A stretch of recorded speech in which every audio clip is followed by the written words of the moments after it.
Why do projects like this continue to happen? Because optimism is persuasive. Because growth periods feel stable. Because during expansion, restraint feels unnecessary. When everything is rising, building more seems rational. It's only in hindsight that overextension becomes obvious. Ciudad Real wasn't built by people trying to fail. It was built by people who believed growth would continue. And sometimes, belief moves faster than reality. Airports are symbols of connection. They represent movement, opportunity, expansion, but they also depend entirely on flow. Without flow, even the longest runway becomes quiet. Ciudad Real Central Airport reminds us that infrastructure is a bet on population movement, a bet on economic stability, a bet on continued demand. Sometimes the bet pays off, sometimes the runway waits. And in that waiting, there's a lesson far bigger than one airport in central Spain. It's a lesson about how easy it is to build for tomorrow, and how hard it is to predict what tomorrow will actually bring. It's tempting to see Ciudad Real as an isolated mistake, but it's part of a broader pattern.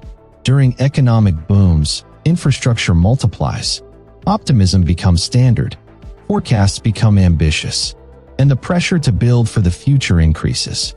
Politically, large projects signal progress. Economically, they promise jobs and growth. Socially, they represent modernization. But infrastructure amplifies forecasting errors. If demand is overestimated by 10% on a small project, losses are manageable.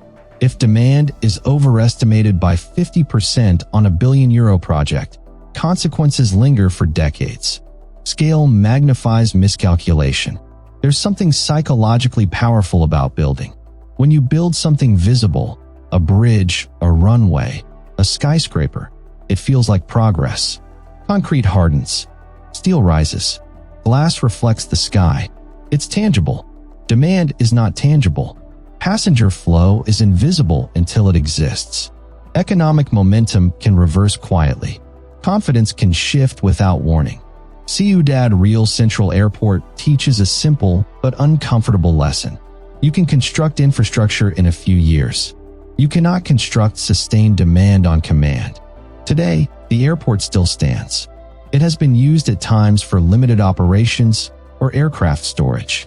The runway is functional. The terminal remains intact, but it never became the bustling international hub it was designed to be.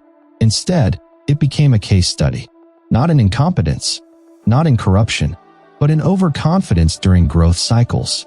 It represents what happens when projections assume the future will continue behaving like the past. In the years after opening, passenger numbers remained far below expectations. Some airlines briefly operated routes, but sustained, high-volume traffic never fully materialized. Airlines make decisions based on load factors, how full their planes are. If seats aren't filled consistently, routes disappear.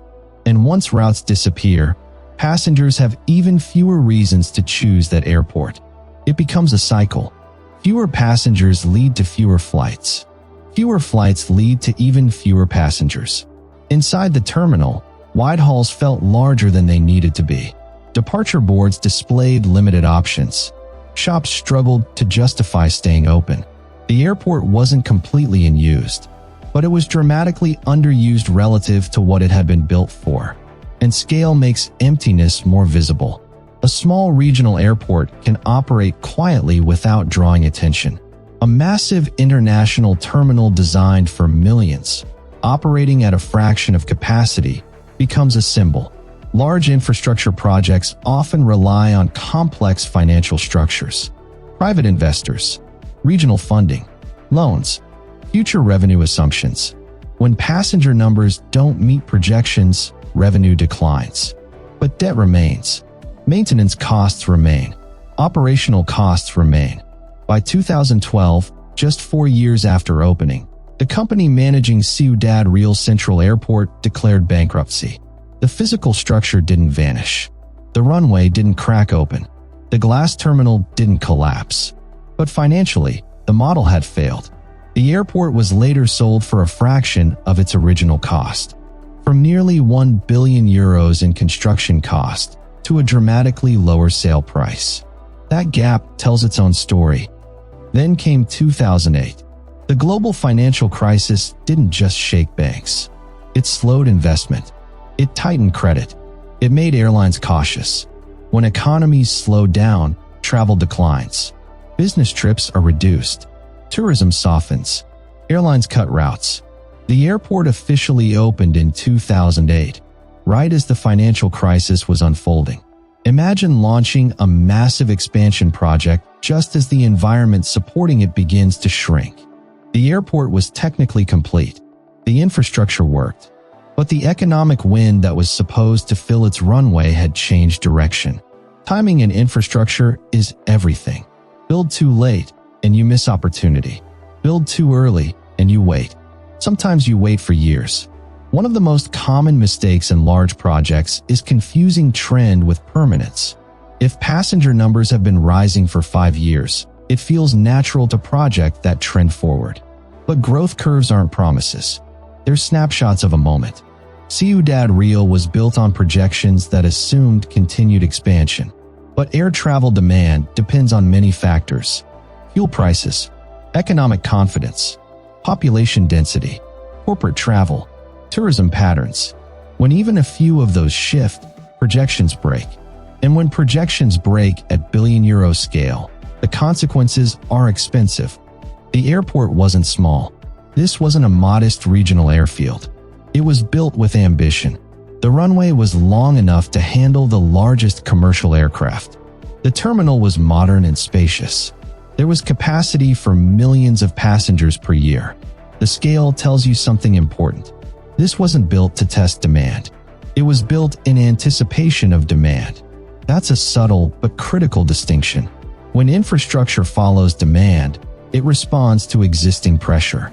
When infrastructure anticipates demand, it assumes growth will continue. And assumptions can be fragile. The airport was promoted as an alternative to Madrid, but it was located about 200 kilometers away from the capital. 200 kilometers doesn't sound impossible. People travel that far all the time. But convenience matters. If you're a traveler deciding between two airports, small differences add up. How long is the drive? How frequent are the flights? How many airlines operate there? How easy is it to connect to other destinations? Madrid's main airport already had established routes, strong airline presence, and integrated transport links. Ciudad Real did not.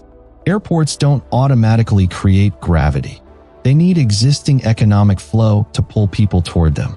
And economic gravity was already centered elsewhere.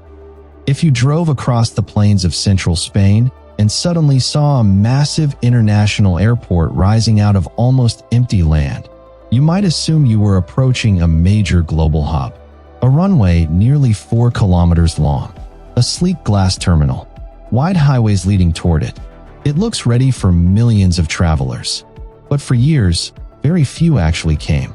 This is the story of Ciudad Real Central Airport, a project that cost close to 1 billion euros, and then quietly became one of Europe's most famous underused airports. But this isn't just a story about an airport. It's about optimism, about how easy it is to believe the future will look like today, only bigger, and about what happens when that belief turns into concrete. To understand how something like this happens, you have to go back to the early 2000s. Spain was growing fast. Construction was booming. Real estate prices were climbing year after year. Cranes filled the skylines of major cities. Credit was widely available. There was a sense, not just in Spain, but in much of Europe, that growth was stable, predictable, almost guaranteed. When economies grow for long enough, confidence becomes normal. And when confidence becomes normal, projections start to stretch. Ciudad Real Central Airport was born in that environment. The idea sounded reasonable at first. Madrid's main airport was getting busier. Air travel was increasing. Low-cost airlines were expanding aggressively. So why not build another airport to relieve pressure? Why not create a second gateway? Why not turn a quieter region into an economic engine? On paper, it made sense. But there's a difference between possibility and inevitability.